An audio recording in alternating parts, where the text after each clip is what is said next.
Aleluya, pues sean todos bienvenidos, Dios les bendiga. Esto es un estudio bíblico, verso por verso, capítulo 18 del libro de Mateos. Para aquellos que están allí en las redes sociales, busquen su Biblia. Y empezamos leyendo en el nombre del Padre, del Hijo y del Espíritu Santo. Amén. Amén. En aquel tiempo, los discípulos vinieron a Jesús diciendo: ¿quién es el mayor en el reino de los cielos? Y llamando Jesús a un niño, lo puso en medio de ellos y dijo: de cierto os digo, que si no os volvéis y os hacéis como niños, no entraréis en el reino de los cielos. Así que cualquiera que se humille como este niño, ese es el mayor en el reino de los cielos. Y cualquiera que reciba en mi nombre a un niño como este, a mí me recibe. Amén. Se puede sentar. ¿Necesitamos traducción? ¿O está bien todo en español? ¿Bien? ¿Ya? Ok. Gloria a Dios. Aleluya. Pues, como dice en el capítulo 18, los discípulos, ¿verdad?, siempre se acercaban al Señor. Y como el Señor era el maestro que vino a enseñar cosas, aleluya, que los fariseos no enseñaban, pues ellos les preguntaban, y como ellos entendían que Él era el Mesías, ellos tenían interés en el reino que Jesús iba a traer. Ellos entendían que Jesús venía a derrocar el imperio romano, a quitarlo del medio. Y como ellos eran los apóstoles, a ellos les interesaba saber: ¿quién va a estar al lado de ti? ¿Quién va a ser el mayor? Y aquí surge esta pregunta diciendo: ¿quién es el mayor en el reino de los cielos? Había una ambición y un interés en ellos por saber: ¿cómo puedo ser grande en este reino? ¿Cómo puedo ser llamado grande? Todos queremos, ¿verdad?, de alguna manera ser exitosos en todo. Y ellos que andaban con Jesús querían saber esto. Y la respuesta del Señor, siempre sorprendente y maravillosa, dice: de cierto os digo, que si no os volvéis y os hacéis como niños, no entraréis en el reino de los cielos. No tanto ser grande, sino simplemente no puede entrar si no te haces como un niño. Ahora tenemos que ver cómo es un niño. ¿Quién me puede decir qué características tiene un niño? Primeramente, ¿qué? Inocente. Inocente. Inocente quiere decir que un niño, cuando hace algo indebido, algo malo, él en su inocencia realmente no sabe lo que está haciendo. Y una de las cosas que el Señor vino a hacer en nuestra vida es eso. Él vino, como tenemos pecado, Él vino y nos lavó con su sangre y nos hizo inocentes, sin pecado, para que entonces el Espíritu Santo pueda habitar en nosotros. Porque el Espíritu Santo se llama ¿qué? Santo, sin pecado, sin mancha. Por eso, para entrar tienes que ser como un niño, inocente. ¿Qué más tiene un niño? ¿Qué característica más tiene un niño? No guarda rencor. Un niño, tú le das una pela, lo regañas y él no se queda con ese rencor. Al ratito va: papi, te quiero. Y se le olvida por la reprensión que le hiciste. ¿Sí o no? ¿Qué más tiene un niño? Son muchos callados, pero bueno, que lo voy a hacer. No tiene maldad. Es dependiente de su padre. Un niño no se puede valer por sí solo. En el reino de los cielos, una vez que usted le da la vida a Cristo, usted ya no se manda. Usted ya no es su dueño. Usted no hace lo que usted quiere. Jesús no vino a demostrar y a enseñar cómo Él dependía del Padre para todo. Por eso Él vivía en el secreto, orando, buscando a Dios, como un niño dependiente de su Padre. Para todo Él dependía del Señor. Para lo monetario, para lo emocional, para todo. Para hacer milagros, señales, tenía que depender del Espíritu Santo. Entonces el Señor le dice, el grande en el reino de los cielos. Y aún para tú poder entrar al reino de los cielos, tienes que hacerte como un niño. Tiene que haber una transformación, un cambio. Hay muchas personas que se dicen ser cristianos, pero no ha habido una transformación en sus vidas. No ha habido un cambio en su vida. Por eso a muchas personas, cuando tú les preguntes o quieras saber si ellos verdaderamente son cristianos, dile esto: ¿naciste de nuevo? ¿Cuántas personas le he hecho esa pregunta y me dicen, ¿qué es eso? No sé qué es eso. Porque es algo que en muchas diferentes religiones dentro del cristianismo no se enseña. Y eso es una de las cosas que dijo: para entrar en el reino y aún verlo, tienes que nacer de nuevo. Amén. Así que cualquiera que se humille como este niño, ese es el mayor en el reino de los cielos. ¿Sabe qué necesita el reino de los cielos? ¿O de qué? ¿Cuál es el secreto? Lo que le dije la otra vez: la humillación. Mira lo que señala Jesús del niño.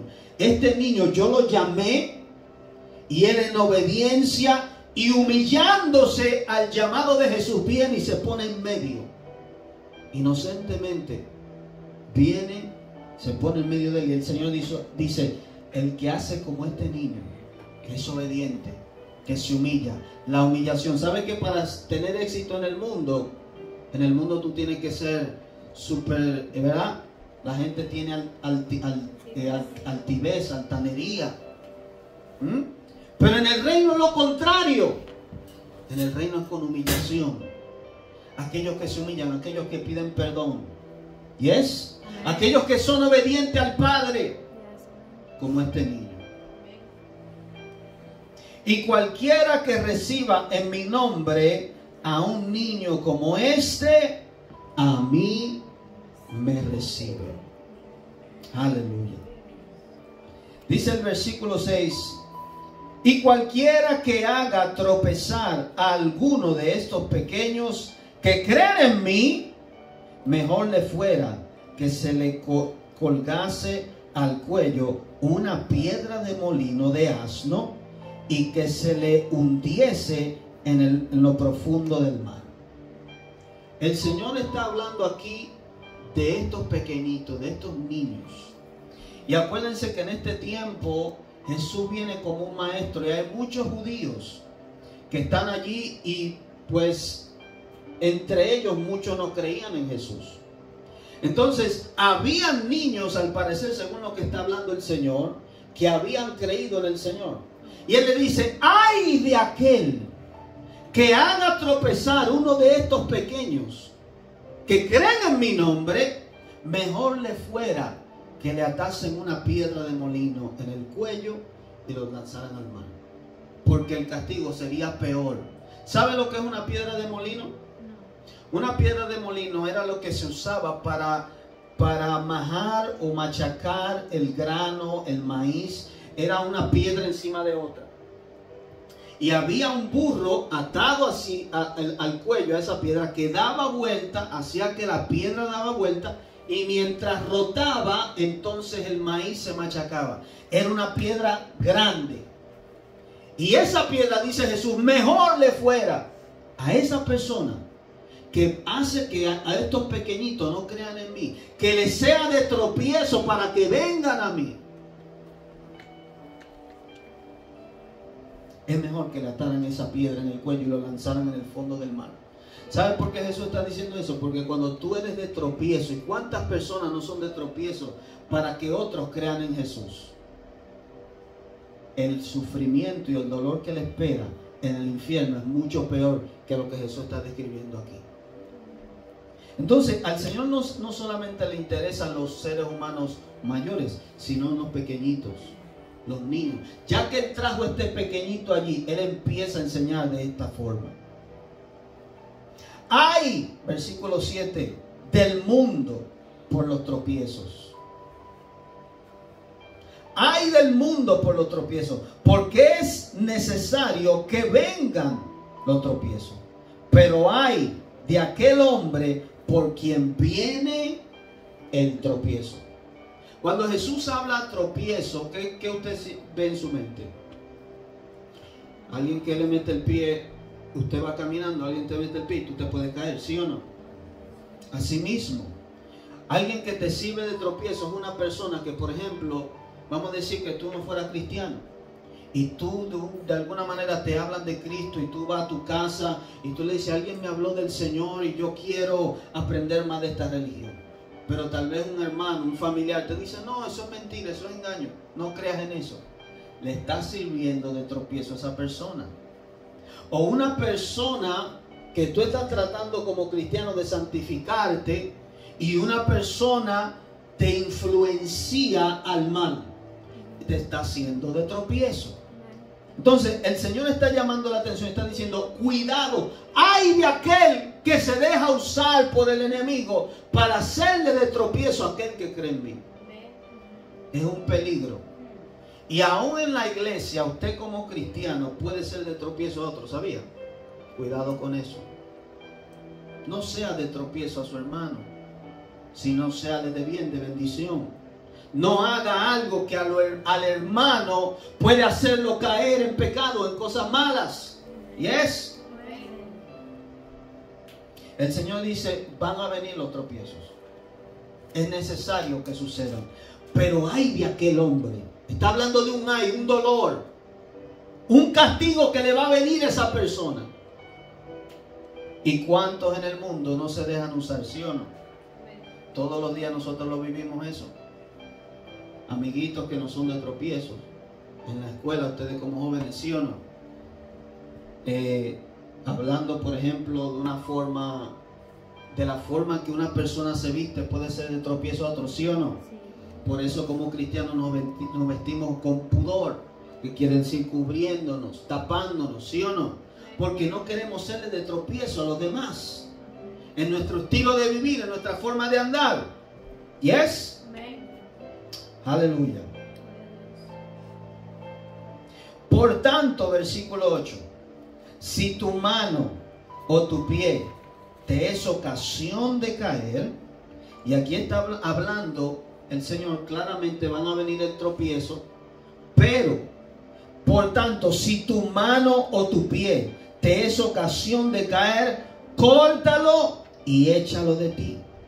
Mejor te es entrar en la vida cojo o manco que teniendo dos manos o dos pies ser echado en el fuego eterno.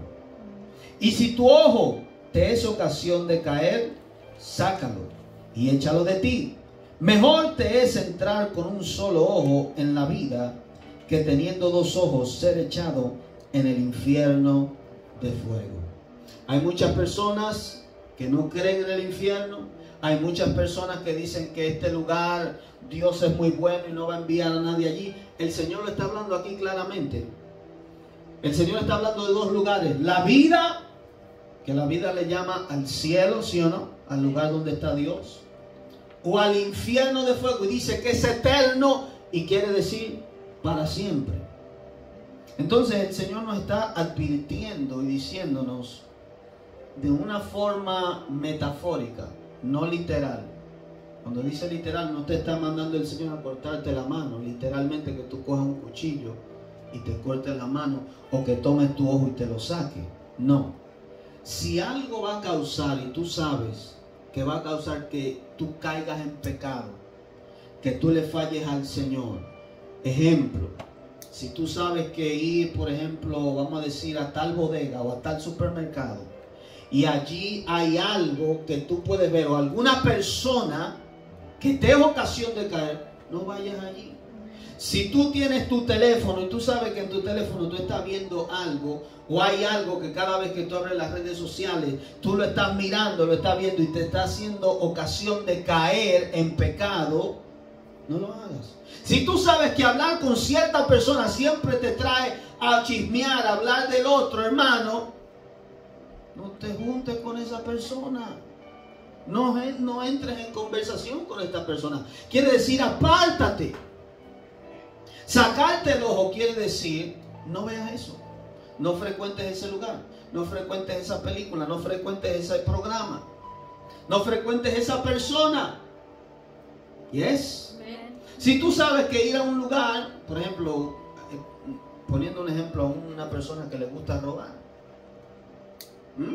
te dan un trabajo en una joyería, la mejor joyería, y tú tienes tentación, tú tienes ese problema, no coge el trabajo. El Señor está dando algo claro. Yes, He gave us the Holy Spirit. Sí, el Señor nos dio su Espíritu Santo, nos santificó, nos justificó, pero todavía estamos en esta carne. Esta carne es débil. A la carne le gusta el pecado. A la carne le gusta todo lo que es contrario a Dios. Entonces, si tú sabes, porque no todos tenemos la misma debilidad, no todos tenemos el mismo problema.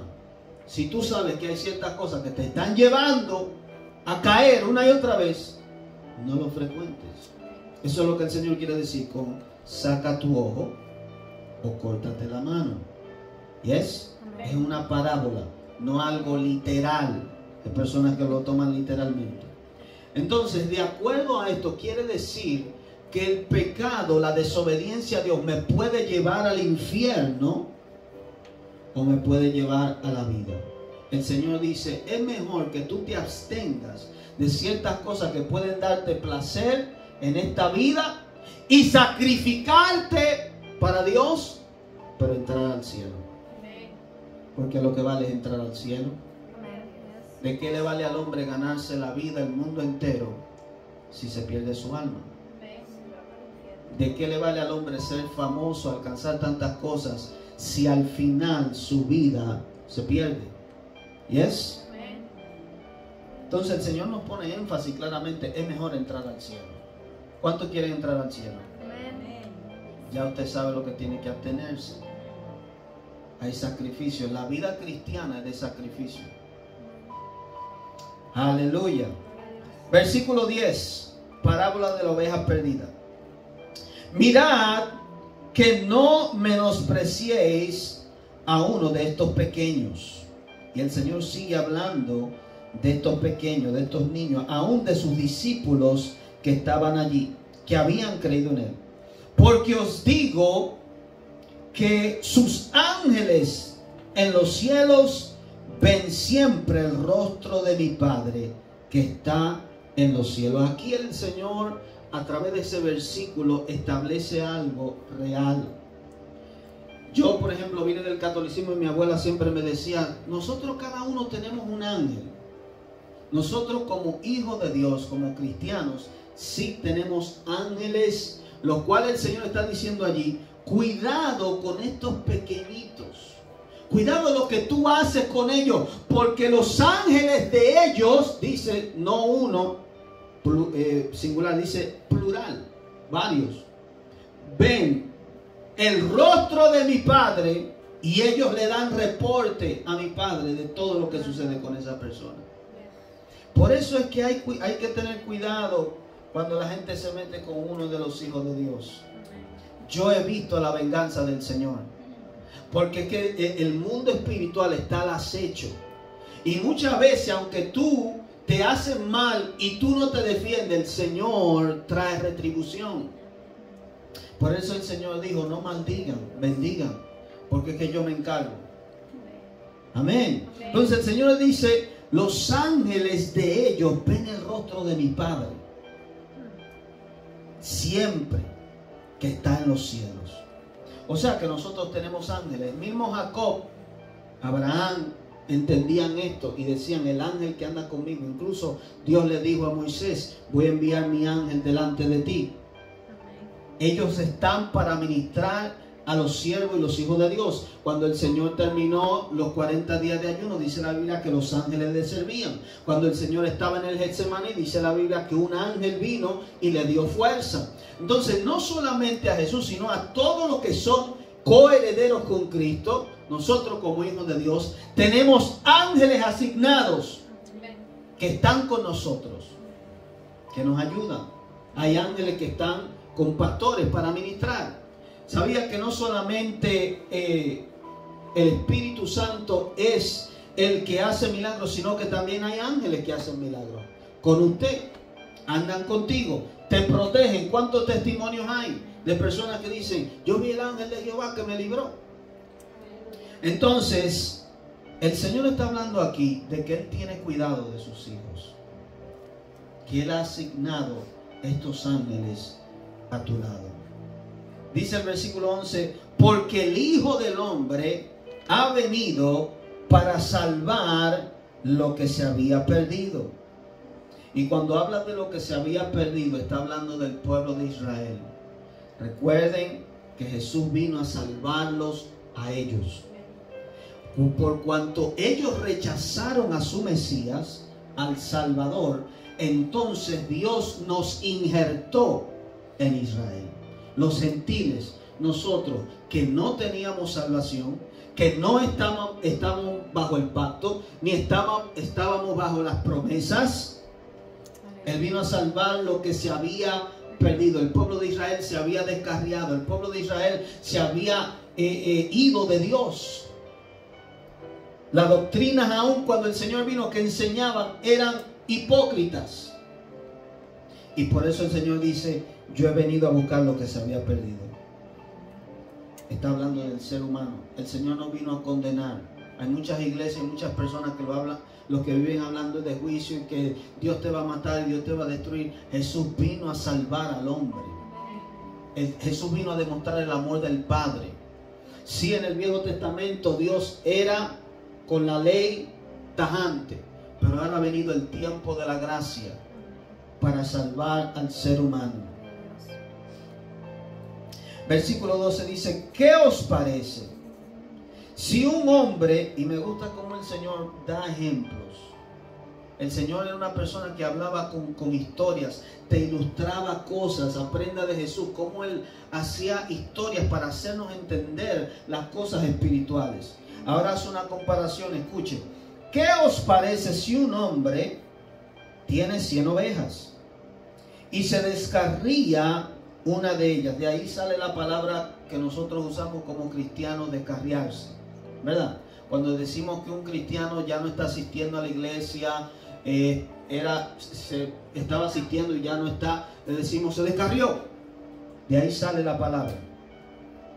Entonces dice, se descarría una de ellas, no deja las 99 y va por los montes a buscar la que se había descarriado. Y si acontece que la encuentra, de cierto os digo que se regocija más por aquella que por la 99 que no se descarriaron. Así no es la voluntad de vuestro Padre que está en los cielos, que se pierda uno de estos pequeñitos. Aquí nosotros conocemos el corazón de Dios. ¿Cómo es el Señor? Que una persona, un hombre, un ser humano, que vale más que una oveja. El Señor dice, un hombre, si se va una de las 100 que tiene, deja las 99 y va por esa preciada. Y cuando la encuentra se regocija, le da gozo, le da alegría. El corazón de Dios es amor. Y Él está en busca del ser humano. Por eso el que ama a Dios, el que dices amar a Dios, también debe amar a su prójimo. Porque Dios que ama al hombre, si Dios está en ti, tú también debes amar al hombre. Preocuparte por el bienestar de los demás. Por eso nosotros hacemos este trabajo. Predicamos el evangelio. Le hablamos la buena nueva a todo el mundo. Porque allí afuera hay millones de ovejas que están perdidas. En la escuela hay amiguitos de ustedes que están perdidos. Y es nuestro trabajo, nuestra responsabilidad, porque amamos al Señor, de decirle a esas ovejitas, ven a Jesús. Predicarle el evangelio. Porque dice aquí, no es la voluntad de vuestro Padre que ninguna de estas ovejitas se pierda. Y cuando el Señor dice perderse, está hablando no de perderse en el bosque, está hablando de perderse eternamente en el infierno. Esa palabrita, hermanos, es una de las palabras que más me han traído controversia en los videos que yo he hecho. Porque cuando las personas escuchan esta palabra, lo que entienden es que Dios es un Dios cruel. Entienden que cómo es posible que el hombre se pierda, que las personas vayan a este lugar terrible, fuego eterno para siempre, sin ninguna oportunidad de salir de allí. Esta es la urgencia de Dios. Y simplemente es que Dios respeta la decisión de cada ser humano. Usted ha creído en Jesús, por lo tanto usted tiene acceso al reino de los cielos. Pero aquel que rechace el amor de Dios, aquel que no quiere nada que ver con el Señor, Dios respeta su decisión y dice, entonces estás separado de mí para siempre. Así como tú quieres vivir separado de mí aquí en la tierra, pues tu decisión yo la respeto. Vas a ir a un lugar donde yo no estoy allí. Eso es el infierno, un lugar donde no hay amor, porque Dios es amor. Un lugar donde no hay paz, porque Jesús es el príncipe de paz. Un lugar donde no hay gozo, porque Jesús es el dador de la vida. Él es gozo, la alegría, la paz. Eso es todo. No es la voluntad de Dios que ningún hombre se pierda. Versículo 15 dice, por tanto, si tu hermano peca contra ti, aquí el Señor empieza a hablar de la relación que tenemos que tener unos con otros. Oiga bien este protocolo, que no se le olvide. Cuando alguien haga mal en contra de usted, específicamente un hermano, dice un hermano. Por tanto, si tu hermano peca contra ti, oye la responsabilidad que Dios te da. Ve y repréndele. ¿Qué quiere decir la palabra reprensión? Alguien que me diga rápido. Llamarle la atención, corregirlo, ¿sí o no? Vamos a decir, Rafaela me faltó el respeto y yo me siento mal. No te quedes con eso ahí. Tú tienes por la palabra el respaldo del Señor de ir donde decirle a la persona, oye, me faltaste, me siento mal con lo que me hiciste, ¿qué te pasa? Dice, ve y repréndele estando tú y él solo. No lo haga en público. Hay gente que le gusta avergonzar a la persona en público. Mira, me hiciste daño, me hiciste esto. Y ya los que lo ven allí, que no saben nada del tema, le dañan el testimonio a la persona. Cuando hubo un malentendido, el enemigo siempre quiere meterse. ¿Qué es lo primero? Agarra a tu hermano aparte, tu hermana aparte, tu esposo aparte, tu amigo aparte, y reclámale y dile. Dice, si te oyere, has ganado a tu hermano. Si te hizo caso, si reconoció que te hizo daño, que te hizo mal, si pide perdón y se arrepiente, ¿verdad? Has ganado a tu hermano. Mas si no te oye, sabiendo tú que él te hizo mal, ¿verdad? No un capricho tuyo, no algo que tú te inventaste, no, que te hizo daño. Mas si no te oyere, toma aún contigo a uno o dos, para que en boca de 2 o 3 testigos conste toda palabra. Ahora sí el Señor da el permiso y dice, trae 2 o más. Si no te oyó la primera vez en privado, ahora trae 2 hermanos de la iglesia. Y sabe que este protocolo yo casi nunca lo he visto ser usado en la iglesia. Y salvaría a mucha gente si se usara. Eso es el mismo Señor que nos lo está dando. Llama a 2. Vamos a probar si el hermanito verdaderamente está arrepentido, si es cristiano o no, porque hay mucho infiltrado en la iglesia.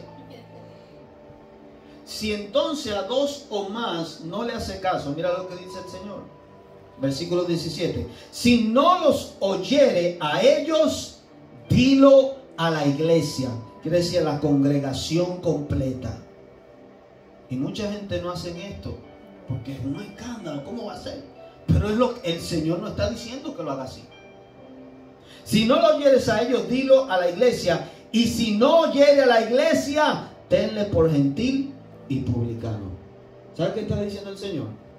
Si esta persona no reconoce ante la iglesia completa, ante el consejo, y han juzgado que verdaderamente te faltó, te hizo daño, y no lo quiere reconocer, no lo tenga como que cristiano. Un gentil en ese tiempo, cuando Jesús habló, era una persona que no estaba bajo el pacto, no era judío, ¿verdad? Era una persona que no podía estar entre el pueblo. Un publicano, uno que colectaba taxes. El Señor dice, esa persona no es realmente parte de la iglesia porque no tienen un corazón arrepentido. En la iglesia están aquellos que se han arrepentido de corazón. ¿Yes? De cierto os digo, versículo 18, que todo lo que atéis en la tierra será atado en el cielo, y todo lo que desatéis en la tierra será desatado en el cielo. Cuando el Señor habla en este contexto, está hablando de lo que Él acaba de decir conforme a los hermanos. Cuando tú le dices a una persona, te perdono, eso en las palabras del Señor, tú estás atando algo en la tierra y en el cielo es considerado así. Queda perdonado. El problema queda resuelto. Por eso es que usted no puede andar como cristiano enojado con personas y teniendo discordia. Ve y resuelve la situación. Ata eso aquí en la tierra. Cualquier cosa que atares aquí en la tierra será atado en el cielo. Cuando usted dice, voy a ir a tal hora a la iglesia, voy a ir a tal hora a visitarte, y usted no va a esa hora, el cielo te considera, está tarde, tiene una falta. Porque lo ataste con tu boca, con tu palabra. Dijiste, voy a estar ahí a esa hora. El cielo lo escucha porque lo ataste aquí en la tierra. O cuando haces un contrato, hoy en día los contratos se hacen escritos, pero antes no había eso. La palabra valía. Entonces cuando tú haces eso y lo dices, así pasa en el cielo, así es considerado arriba también. Amén. Entonces cuando una persona tiene un desacuerdo, en el cielo hay un conflicto. Hablando de que entre ustedes dos, el cielo considera que hay un desacuerdo. Y es necesario atarlo aquí en la tierra para que sea atado en el cielo, que se pongan de acuerdo. Por eso el Señor, oiga lo que dice aquí más adelante, versículo 19, otra vez os digo que si dos de vosotros se pusieren de acuerdo en la tierra acerca de cualquiera cosa que pidieren, les será hecho por mi Padre que está en los cielos. Hay poder en el acuerdo, ponernos de acuerdo. No es lo mismo, y una persona puede orar solo, pero hay poder cuando la iglesia completa, unidos. Por ejemplo, declaramos un ayuno. El Señor dijo, dos o más, si dos de ustedes se ponen de acuerdo en la tierra, en cualquier cosa que pidieran al Padre que está en los cielos, será hecho. Hay poder en ponernos de acuerdo, cuando nos agarramos de las manos, cuando somos en un mismo sentir, le pedimos al Señor, Señor, sana a fulano, haz esto. Por eso hay personas que están errados en esto, que dicen, no es necesario ir a la iglesia, yo no tengo que ir a la iglesia para ser salvo. Claro, no tienen que ir, para ser salvo no tienen que ir a la iglesia. Pero entonces en la iglesia, donde te enseñan la palabra, donde hay hermanos que te apoyan y te aman, tú en tu casa, ¿quién te va a consolar? ¿Quién te va a ayudar? Jesús estableció que la iglesia sea un conjunto de personas que tengan un mismo sentir, que crean en el mismo Señor Jesucristo y se amen los unos a los otros, se apoyen y se ayuden los unos a los otros. Yo siempre le he dicho a ustedes, los hermanos, nosotros que creemos en Cristo, somos más familia que aún los de sangre. ¿Sí? Porque nos une la sangre de Cristo, nos une una fe en el Señor. Entonces el Señor está diciendo aquí que cuando nosotros nos ponemos de acuerdo, hay cosas que se atan aquí en la tierra y en el cielo también. Porque donde están dos o tres congregados en mi nombre, allí estoy yo en medio de ellos. Por eso usted me escucha decir, el Señor está presente. Tenga reverencia, tenga respeto. Que cuando nosotros decimos, vamos a empezar este culto, este servicio, el Señor prometió estar allí. Usted lo sienta o no lo sienta, la palabra de Dios es real y viva. Sus promesas son verdaderas. Esto tiene el Señor. Él no miente. Jesús no miente. Él está presente. Él está en medio nuestro. Porque hemos dicho, nos reunimos en su nombre. Y aquí somos más de 3. Solamente 2 o 3. En su nombre, Él está allí. Amén. Entonces, versículo 21, se le acercó Pedro y le dijo: Señor, ¿cuántas veces perdonaré a mi hermano que peque contra mí? ¿Hasta 7? Jesús le dijo: no te digo hasta 7, sino aún hasta 70 veces 7. ¿Cuánto cumplimos ese mandamiento? Ay, Dios mío, sí. Pastor, una pregunta, ¿por qué 7? ¿Por qué no dijo 3 o 4? ¿O por los días de la semana? El 7 en la Biblia es un número muy significativo y se encuentra muchas veces. Muchas personas le llaman el número perfecto. Simboliza en la Biblia un número que completa cosas, que sella cosas. El Señor lo usa mucho. El número 7, por ejemplo, la menorá tiene 7 velas, que son los 7 espíritus de Dios. Entonces el número 7 tiene un significado como igual como el Señor hizo la creación en 7 días. El número 7 tú lo encuentras muchas veces. Entonces Pedro, pues yo creo que la escritura toda es inspirada por Dios, dijo ese número 7, como quien dice, eso es más que suficiente. Es un número perfecto para yo perdonar a mi hermano. El Señor le dijo 70 veces 7. Haga el cálculo, 400 y pico de veces. Debo perdonar, es el mandamiento del Señor, a mi hermano. Ustedes, por ejemplo, que son hermanitos, quién sabe si tienen desacuerdo, algo me hizo fulano. Yo peleaba todos los días con mi hermano. Nos matábamos a la trompada todos los días. Pero terminábamos contentos, felices, porque somos hermanos. Así debe ser en la iglesia. ¿Cuántas iglesias divididas? ¿Cuántos pastores divididos que deberían estar cumpliendo esto?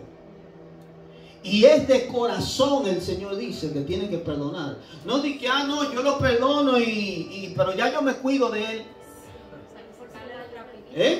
Si el Señor te perdonara a ti, así estuviera lejos de ti. Y el Señor quiere que nosotros aprendamos de Él.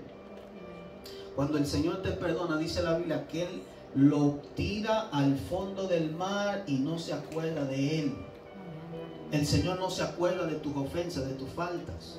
El Señor te limpia como si tú nunca hubieras pecado. Si no, tú no tuvieras acceso al cielo. Esa es la forma como Dios perdona. Entonces, mi Padre que está en los cielos quiere que yo sea igual que su Hijo. Ese es el supremo llamamiento, a ser igual como Jesús. Entonces, si el Señor perdona así, yo debería perdonar así también. 70 veces 7. A que a ti no te incumba cómo lo hizo, cuántas veces lo hizo, que te mira, es injusto, me está haciendo daño. El Señor es el mandamiento del Señor que vale. Perdónalo. Si viene arrepentido delante de ti, te dice perdóname, mira, lo hice mal, el mandamiento es perdónalo de corazón. Y con esto vamos a sellar esto, porque el Señor tiene con esto mucho cuidado sobre el perdón.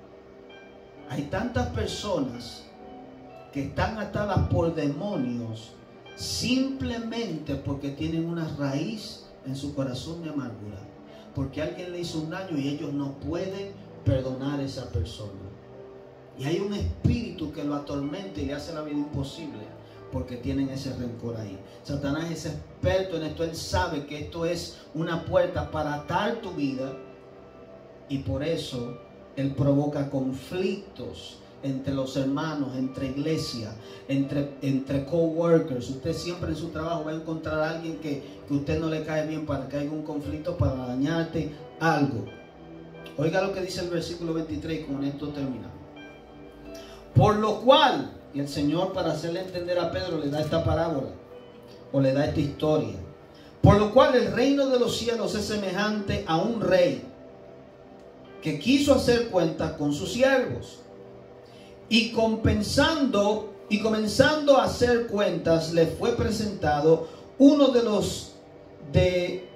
que le debía 10,000 talentos. El talento es una cantidad monetaria en ese tiempo.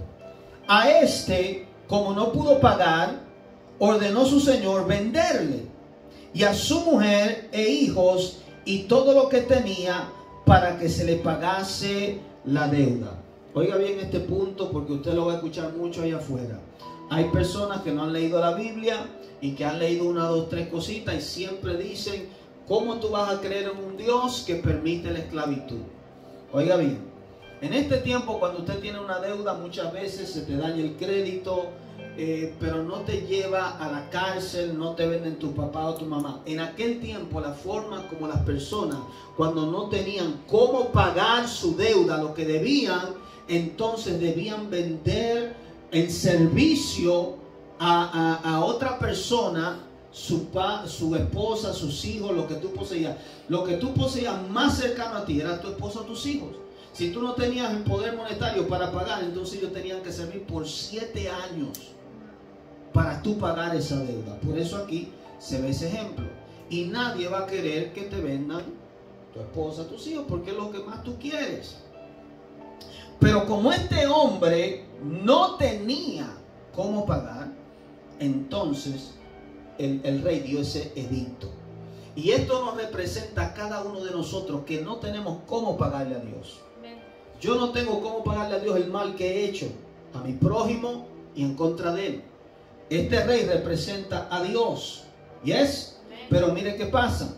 Entonces aquel siervo postrado quiere decir inclinado, humillado, le suplicaba diciendo: Señor, ten paciencia conmigo y yo te lo pagaré todo.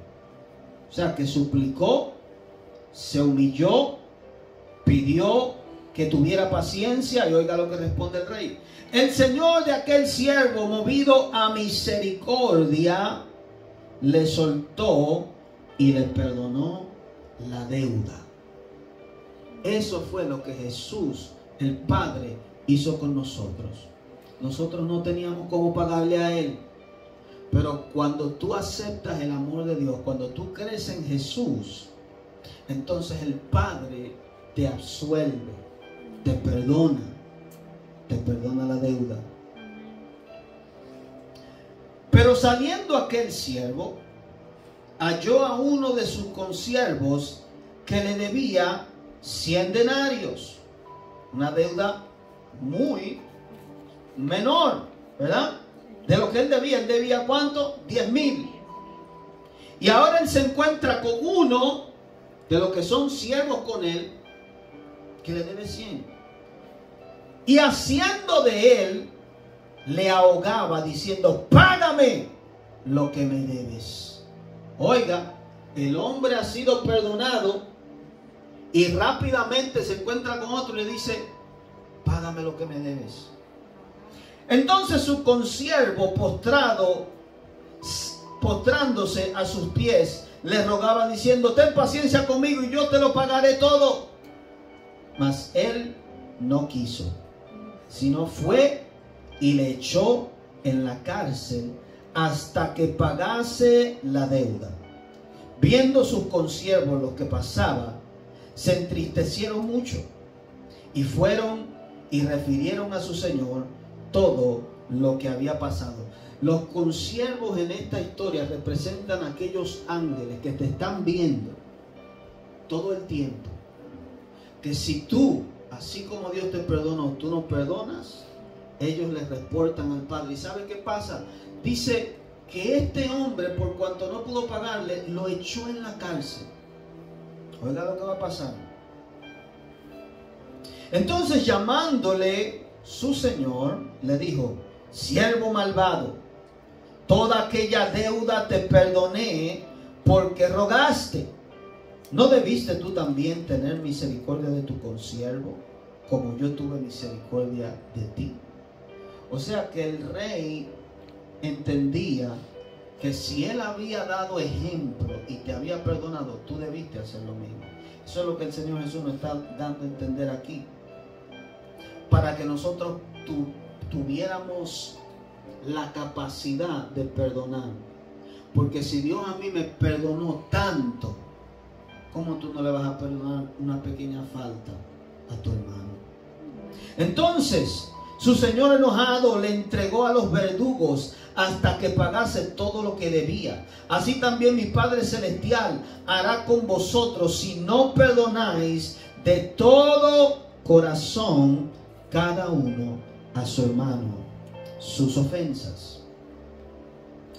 La cárcel representa ¿qué?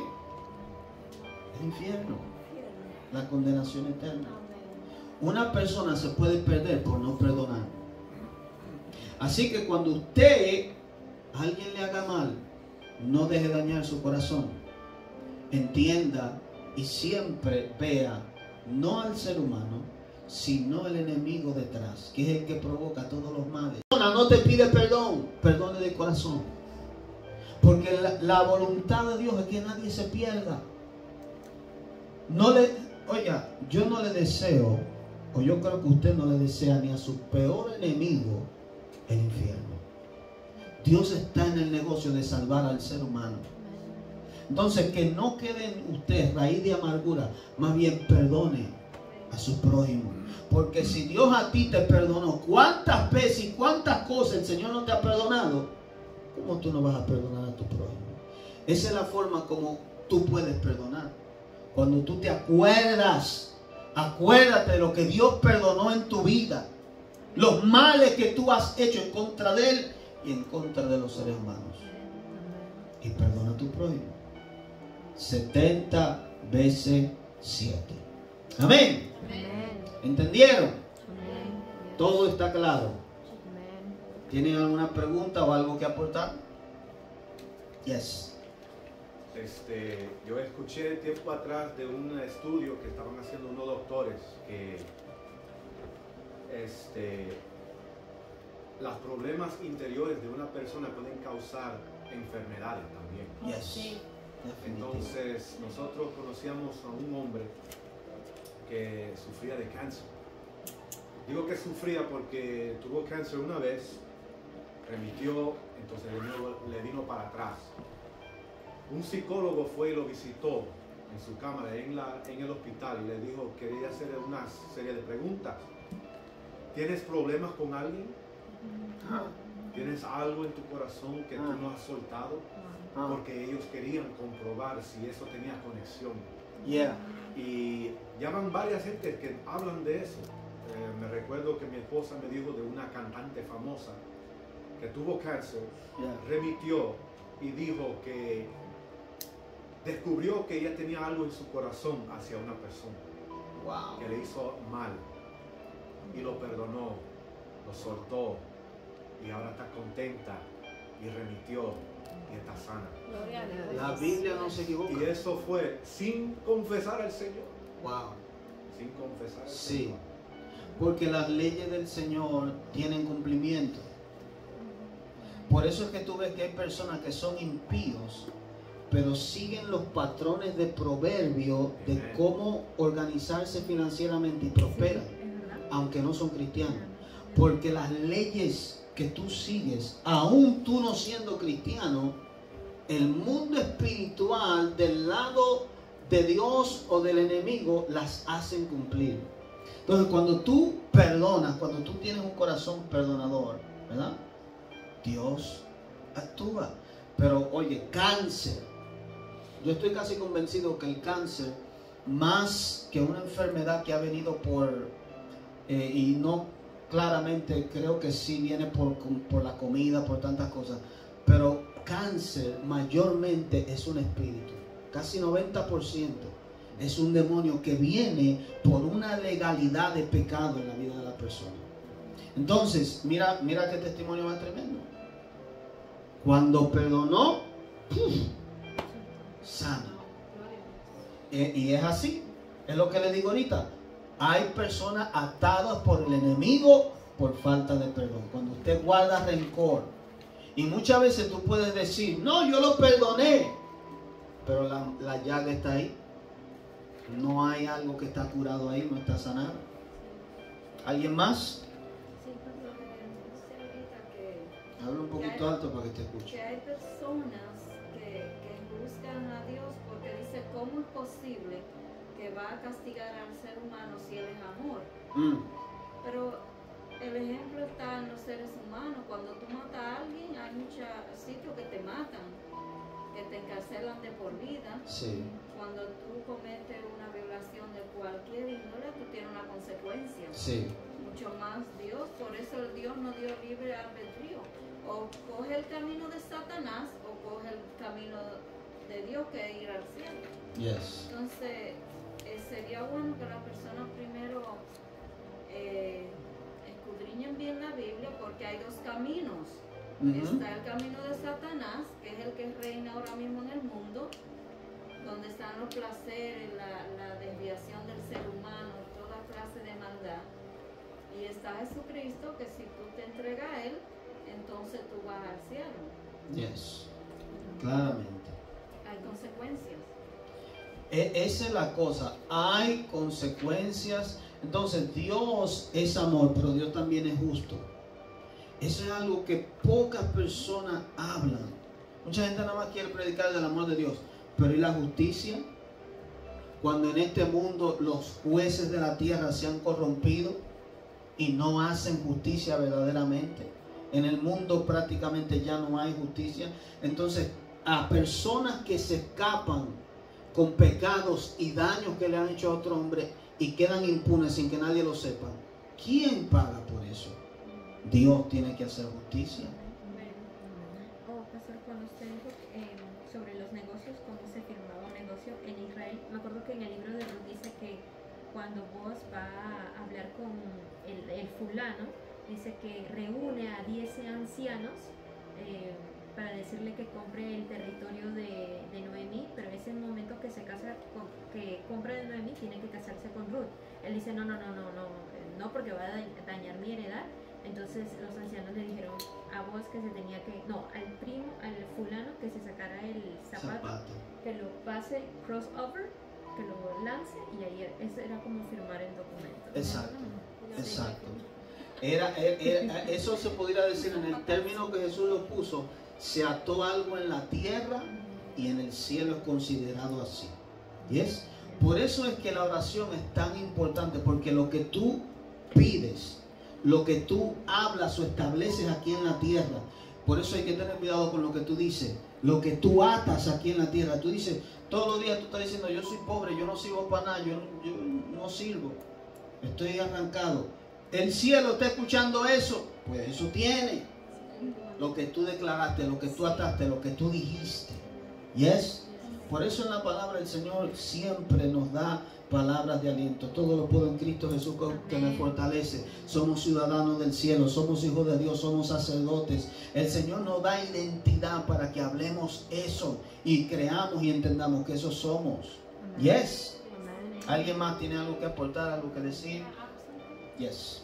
Esto me fue luz en la parte donde dice que se entristecieron mucho y fueron y refirieron a su Señor todo lo que había pasado, porque también nosotros como iglesia a veces podemos ver injusticia que le pueden estar haciendo a una persona, a un hermano que no se puede defender, y a veces uno, claro, no va y ora, pero también uno tiene que actuar y decirle a una persona con mayor autoridad, liderazgo, mira, yo vi que esto le está pasando a tu hermano, le hicieron esto, vi maltrato, vi injusticia, esta persona no está defendiendo, y con una persona como de más autoridad, que no es un chisme, que no es trayendo problemas, sino que ya esa persona no está en un punto que no se puede defender. Visto Entonces, una injusticia. uno tiene que actuar, uno tiene que ir a referir al Señor lo que está pasando, y a donde el Señor y también ir a una autoridad más grande. Nosotros tenemos que ser justos como el Señor.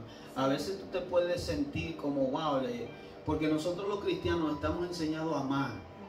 Aún muchas veces cuando vemos injusticia y vemos cosas que no están bien, pero en el corazón de Dios, por eso nos enseña aquí el amor, pero también la justicia. No está bien que a estas personas le hagan mal.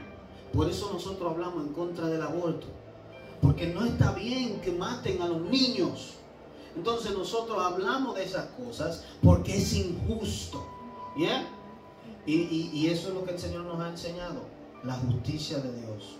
cómo estos hombres reportaron lo que este hombre había hecho. ¿Cómo tú, si Dios el rey te perdonó, tú no lo vas a hacer con tu hermano? ¿Yes? Aleluya. Pues póngase de pie. Gloria a Dios. Por eso es importante aprender la palabra del Señor. En ella tenemos luz. A través de las Escrituras podemos aprender de nuestro Señor.